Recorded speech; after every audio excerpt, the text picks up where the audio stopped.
gammon, Gager. It ain't polite." "It is gammon, running away with ideas like them, just as if you was one of the public. When they two opened that box at Carlisle, which they did as certain as you sit there, they believed as the diamonds were there. They were not there." "I don't think as they was," said Bunfit. "Very well. Where were they? Just walk up to it, Mr. Bunfit, making your ground good as you go. They two men cut the door, and took the box, and opened it, and when they opened it, they didn't get the swag. Where was the swag?" "Lord George," said Bunfit again. "Very well, Lord George, like enough. But it comes to this. Benjamin and they two men of his had laid themselves out for the robbery. Now, Mr. Bunfit, whether Lord George and Benjamin were together in that first affair, or whether they weren't, I can't see my way just at present, and I don't know as you can see yours, not saying but what you're as quick as most men, Mr. Bunfit. If he was, and I rather think that's about it, then he and Benjamin must have had a few words, and he must have got the jewels from the lady overnight." "Of course he did. And Smiler and Billy Cann knew as they weren't there." "There you are, all back again, Mr. Bunfit, not making your ground good as you go. Smiler and Cann did their job according to order, and precious sore hearts they had when they got the box open. Those fellows at Carlisle, just like all the provincials, went to work open-mouthed, and before the party had left Carlisle, it was known that Lord George was suspected." "You can't trust them fellows anyway," said Mr. Bunfit. "Well, what happens next? Lord George, he goes to Benjamin, but he isn't going to take the diamonds with him. He has had words with Benjamin, or he has not. Anyways, he isn't going to take the necklace with him on that morning. He hasn't been going to keep the diamonds about him, not since what was up at Carlisle. So he gives the diamonds back to the lady." "And she had 'em all along?" "I don't say it was so, but I can see my way upon that hypothesis." "There was something as she had to conceal, Gager. I said that all through. I knew it in a moment when I seed her faint." "She's had a deal to conceal, I don't doubt. Well, there they are, with her still, and the box is gone, and the people as is bringing the lawsuit, Mr. Camperdown and the rest of 'em, is off their tack. What's she to do with them?"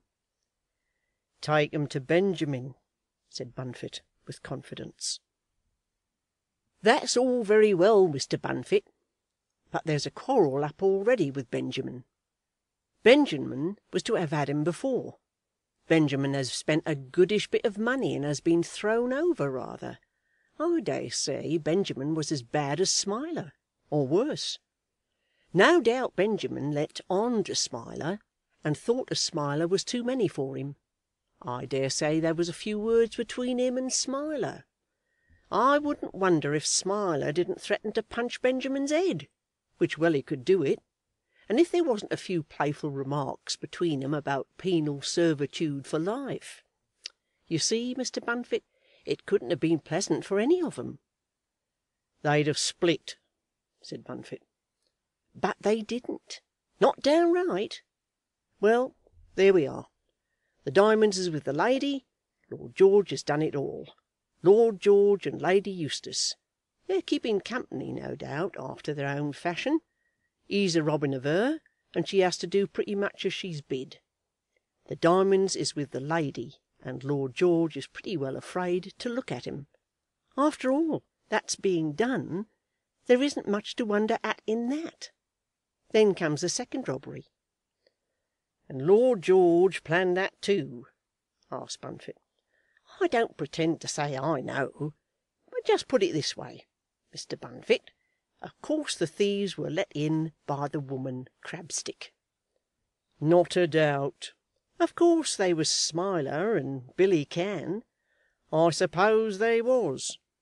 She was always about the lady, a doing for her in everything.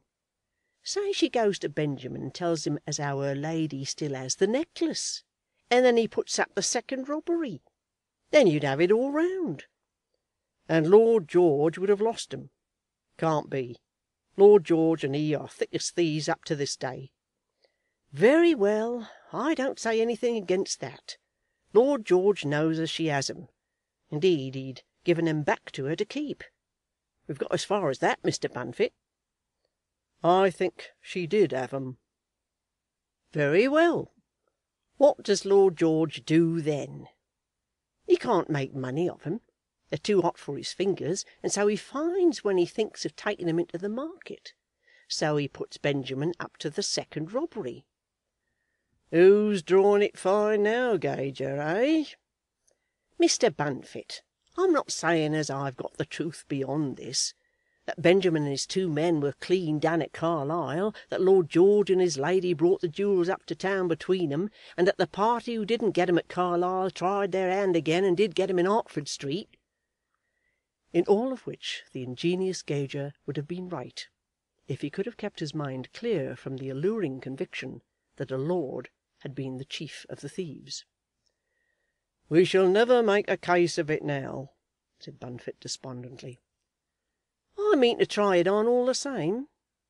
There's Smiler about town, as bold as brass and dressed to the nines. He had the cheek to tell me he was going down to the Newmarket Spring to look after a horse he's got a share in." "I was talking to Billy only yesterday," added Bunfit. "I've got it on my mind that they didn't treat Billy quite on the square. He didn't let on anything about Benjamin, but he told me out plain as how he was very much disgusted. Mr. Bunfit, said he, there's that roguery about that a plain man like me can't touch it. There's them as had picked my eyes out while I was sleeping, and then swear it against me very self. Them were his words, and I knew as how Benjamin hadn't been on the square with him." "You didn't let on anything, Mr. Bunfit?" "Well, I just reminded him as how there was £500 going a begging from Mr. Camperdown." "And what did he say to that, Mr. Bunfit?" "Well, he said a good deal. He's a sharp little fellow, is Billy, has read a deal. You've heard of Humpty Dumpty, Gager? Humpty Dumpty was a heg." "All right." "Has had a fall and was smashed, and there's a little poem about him." "I know." "Well, Billy says to me, Mr. Camperdown don't want no information, he wants the diamonds. Them diamonds is like Humpty Dumpty, Mr. Bunfit. All the king's horses and all the king's men couldn't put Humpty Dumpty up again." "Billy was about right there," said the younger officer, rising from his seat. Late on the afternoon of the same day, when London had already been given over to the gaslights, Mr. Gager, having dressed himself especially for the occasion of the friendly visit which he intended to make, sauntered into a small public house at the corner of Meek Street and Pineapple Court, which locality, as all men well versed with London are aware, lies within 1 minute's walk of the top of Gray's Inn Lane. Gager, during his conference with his colleague Bunfit, had been dressed in plain black clothes, but in spite of his plain clothes he looked every inch a policeman. There was a stiffness about his limbs, and at the same time a sharpness in his eyes, which, in the conjunction with the locality in which he was placed, declared his profession beyond the possibility of mistake. Nor, in that locality, would he have desired to be taken for anything else. But as he entered the Rising Sun in Meek Street, there was nothing of the policeman about him. He might probably have been taken for a betting man, with whom the world had latterly gone well enough to enable him to maintain that sleek, easy, greasy appearance which seems to be the beau ideal of a betting man's personal ambition. "Well, Mr. Howard," said the lady at the bar, "a sight of you is good for sore eyes."